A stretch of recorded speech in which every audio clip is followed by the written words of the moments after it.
कि अगर आपने अभी तक मेरे चैनल को सब्सक्राइब नहीं किया है तो प्लीज़ वीडियो के नीचे इस रेड कलर के बटन पर क्लिक करके सब्सक्राइब कर लें और सब्सक्राइब करने के बाद इस बेल बटन पर जरूर क्लिक करें।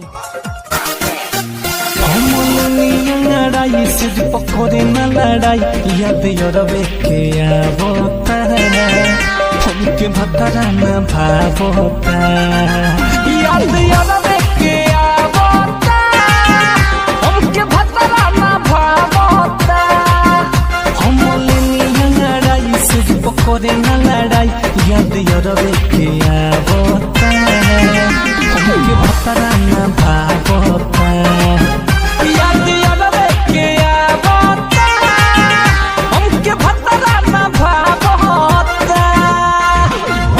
डीजे साहू सिंह अभियानपुर रौजा बाजार। डीजे साहू सिंह से बात करें mobile number 9812058333।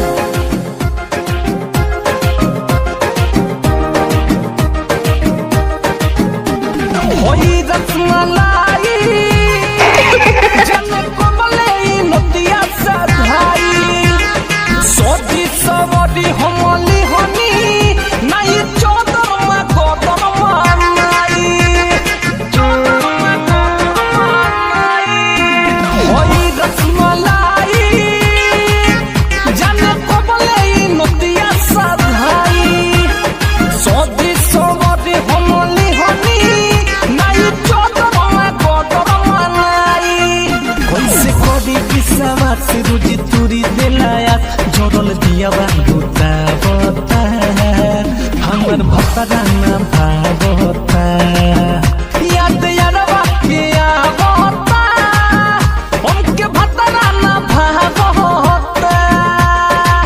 DJ Sahu Singh अभियानपुर रौजा बाजार।